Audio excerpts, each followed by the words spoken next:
Now at 4:30 on WKYT this morning, the latest on a deadly crash that shut down Nicholasville Road for hours. We'll have a full report coming right up.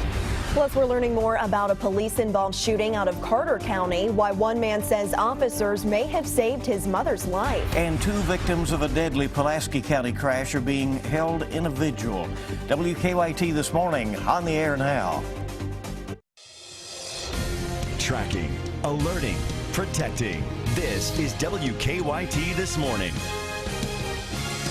And good morning to you. It's so nice to have you along. It's your Friday, the weekend on the way, the first one of the new year. I'm Bill Bryant. And I'm Whitney Wetzel. Hard to believe it is finally 2015. And I'm sure now that it's Friday, a lot of people who have been off 2 weeks for their break, this is kind of like the last of it. Have to start to face Monday. Yeah. It's coming, right? And we want to check weather. We're really headed for some changes and tricks from Mother Nature over the weekend. Here is meteorologist Jim Caldwell. Good morning. And we're tracking some of those tricks out there this morning as well. A little batch of that mixing precipitation that we've been talking about all week long showing up. It's a thin layer north of Lexington right now where it's generally showing up as snow, but bet your bottom dollar if it's reaching the ground, it's coming down more so in maybe some sleet pellets or even a little freezing rain at the surface. So it's one of those tricky situations right around Georgetown.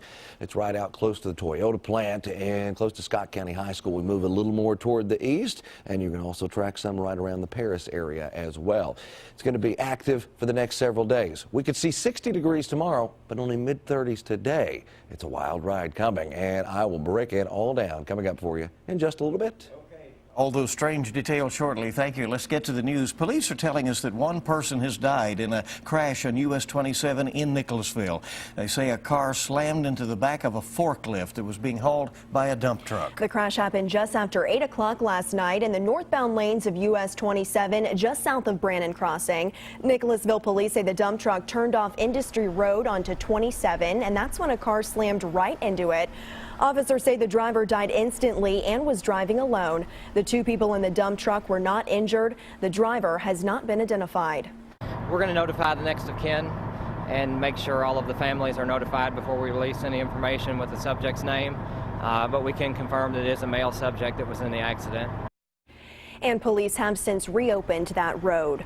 Friends and family of 2 men who were killed in a Pulaski County crash gathered to remember them. Last Friday, investigators say Jody Johnson and Justin Angel died when the car they were riding in hit a tanker truck in Somerset. The driver of the car survived and is now out of the hospital. Friends of the victims held a candlelight vigil last night at the scene of the crash. WKYT's Garrett Weimer has the story.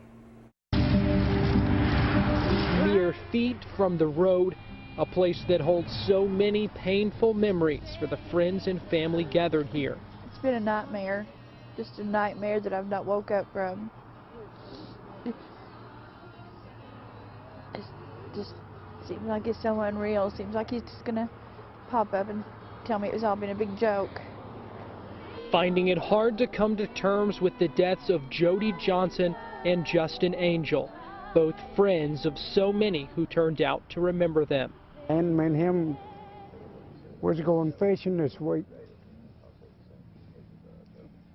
but we didn't get to. Route 914 and Kentucky 80 are 2 pretty busy roads here in Pulaski County, and friends say when they drive by, it's a difficult reminder of the lives lost here the day after Christmas.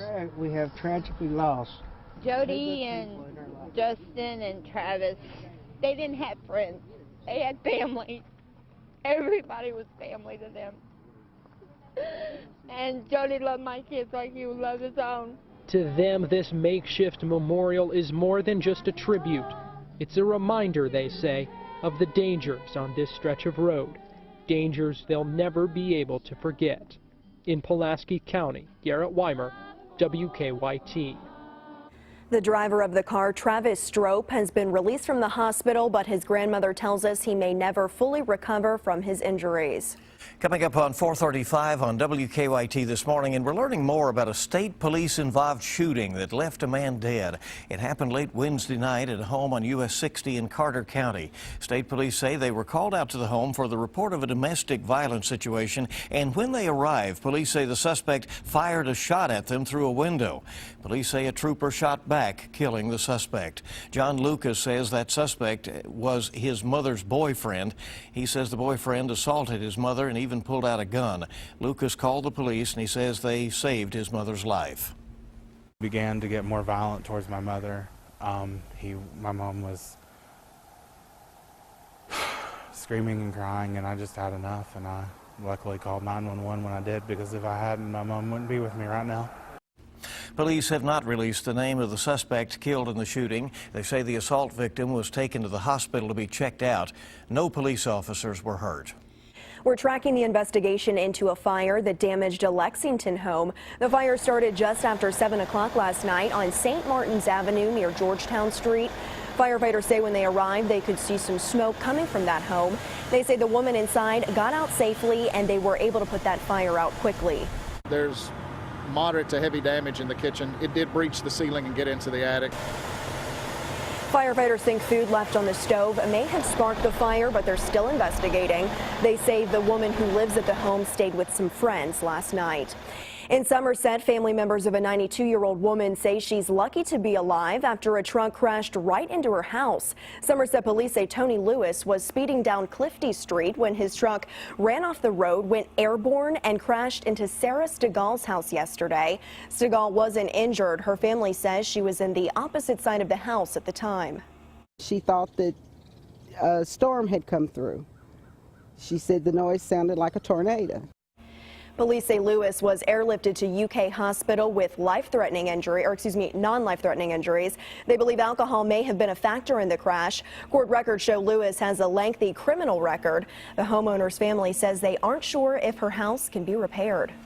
Investigators think meningitis is what caused the death of a Clark County high school student. 15-year-old Cole Hahn died Tuesday. The Clark County superintendent says Cole was a straight-A student and a member of the Clark County high school soccer team. He says he wishes he had more students like Hahn. And he was a beloved friend to many, not only students, but staff in our district. So it's a tragic loss for us.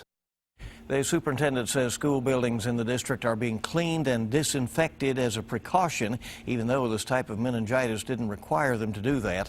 The superintendent says grief counselors will be on hand for students when classes resume on Monday.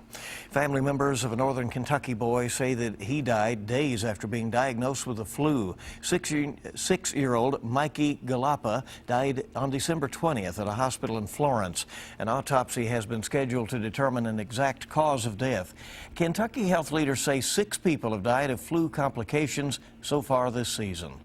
Trash pickup resumes in Lexington today. Sanitation workers did not pick up trash yesterday because of the New Year's holiday. Yard waste pickup is suspended the rest of the week because too many workers are actually out sick. Gas prices in the Lexington area jumped this week at many stations to around $2.19 a gallon, but if you don't mind driving around, you can still find some below $2. The Kroger on Lexington Road in Versailles is still selling a gallon of regular for $1.87. On average, gas costs around $2.38 a gallon nationally. That's down from around $3.30 last year. Of course, there comes a point with that. It takes gas to find gas, right? The Oregon Ducks and the Ohio State Buckeyes are going to the national championship. The two schools won playoff games yesterday and bowl games in the NCAA's inaugural year of using this bowl system. Oregon beat Florida State yesterday afternoon. The Ducks routed the Seminoles 59-20. And last night, Ohio State upset Alabama 42-35 after Alabama failed to come back from a 42-28 deficit.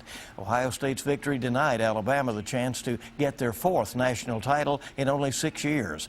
Oregon and Ohio State will now face off Monday night at 8:30 on ESPN. And a lot of sports fans have a lot to say about that. Yeah, a lot of excitement, I think, now that we're in the new year for that. Oh, absolutely. It's going to be fun to see that first championship, bowl championship. WKYT This Morning on the air on your Friday and just getting started. More news coming up. When WKYT This Morning returns, Moms Every Day has some help with your money-related resolutions. That's up next. And we are tracking a very light batch of wintry precipitation showing up across parts of central Kentucky. Even more coming probably in the next couple of hours. Before a warm-up, I'll have the latest in just a few minutes.